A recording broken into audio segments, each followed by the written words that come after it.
Assalamualaikum warahmatullahi wabarakatuh, Sobat Rini Channel Education. Semoga semakin hari semakin bersemangat untuk beredukasi.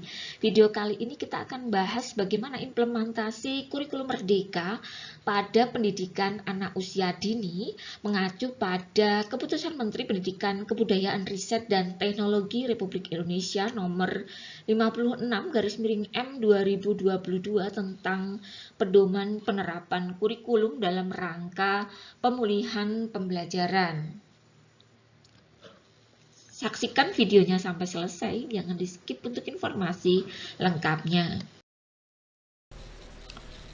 Pedoman penerapan kurikulum pada pendidikan usia dini tercantum atau termuat dalam Keputusan Menteri Pendidikan, Kebudayaan, Riset, dan Teknologi nomor 56/M 2022.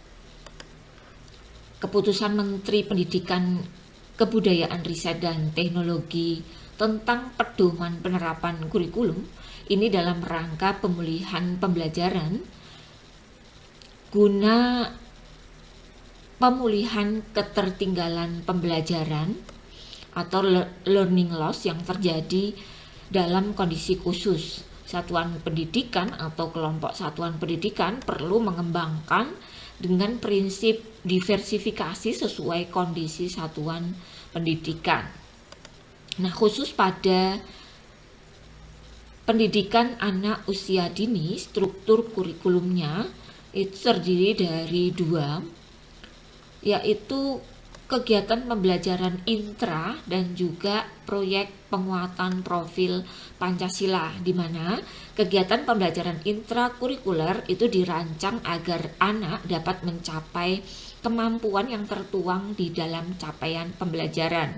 Intisari dari kegiatan pembelajaran intrakurikuler adalah bermain bermakna sebagai perwujudan merdeka bermain. Kegiatan yang dipilih harus memberikan pengalaman yang menyenangkan dan bermakna bagi anak. Kegiatan perlu didukung oleh penggunaan sumber-sumber belajar yang nyata yang ada di lingkungan sekitar anak. Sumber belajar yang tidak tersedia secara nyata dapat dihadirkan dengan dukungan teknologi dan buku bacaan anak. Yang kedua adalah proyek penguatan profil pelajar Pancasila. Proyek penguatan profil pelajar Pancasila ini bertujuan untuk memperkuat upaya pencapaian profil pelajar Pancasila yang mengacu pada standar kompetensi lulusan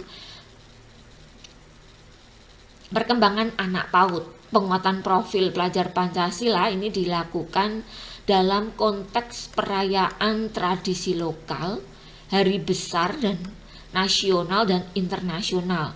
Pelaksanaan proyek penguatan profil pelajar Pancasila ini menggunakan alokasi waktu kegiatan di PAUD. Alokasi waktu di PAUD usia 4-6 tahun paling sedikit 900 menit per minggu. Alokasi waktu di PAUD usia 3-4 tahun paling sedikit 360 menit per minggu.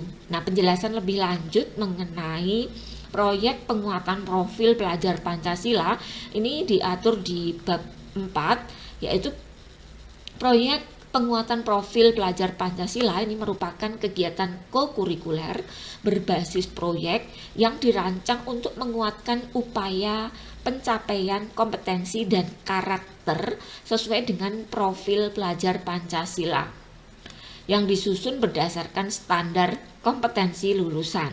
Pelaksanaan proyek penguatan profil pelajar Pancasila ini dilakukan secara fleksibel dari segi muatan, kegiatan, dan waktu pelaksanaan. Proyek penguatan profil pelajar Pancasila ini dirancang terpisah dari intrakurikuler. Tujuan, muatan, dan kegiatan pembelajaran proyek tidak harus dikaitkan dengan tujuan dan materi pelajaran intrakurikuler.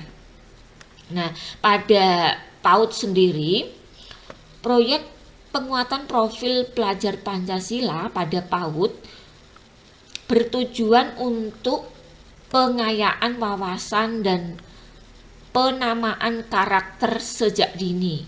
Penguatan profil pelajar Pancasila ini dilaksanakan dalam konteks perayaan tradisi lokal, hari besar nasional dan internasional. Kegiatan ini dimaksudkan untuk menguatkan perwujudan 6 karakter profil pelajar Pancasila pada fase pondasi. Nah, untuk pelaksanaannya, satuan pendidikan dapat memilih tema-tema. Yang pertama adalah Aku Sayang Bumi. Nah, ini ya. Kemudian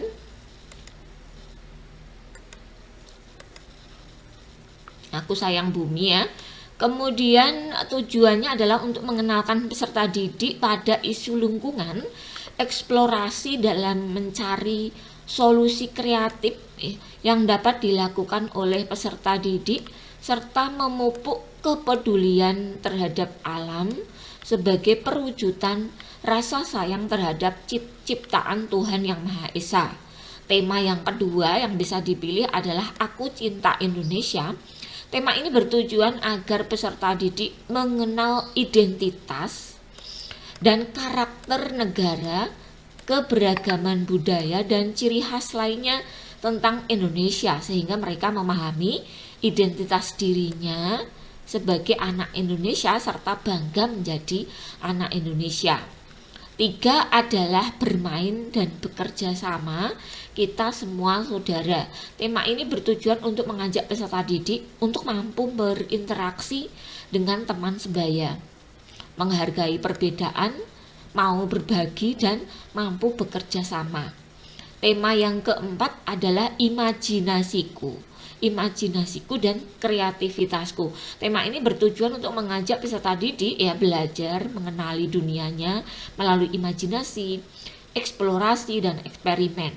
Pada tema imajinasiku ini, peserta didik distimulasi dengan serangkaian kegiatan yang dapat membangkitkan rasa ingin tahu, memperkaya pengalamannya, menguatkan kreativitasnya. Nah, ini adalah penjelasan ya, implementasi kurikulum merdeka dalam atau pada pendidikan anak usia dini.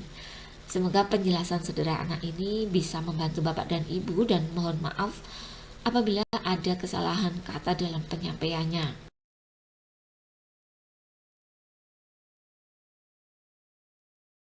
Kebutuhan akan pentingnya literasi mandiri itu menjadi kebutuhan kita ke depan untuk semakin profesional di dalam menjalankan kewajiban kita masing-masing ya, baik dari guru, dari siswa, dari orang tua, masyarakat pada umumnya dituntut untuk menjadi profil pembelajar sepanjang hayat.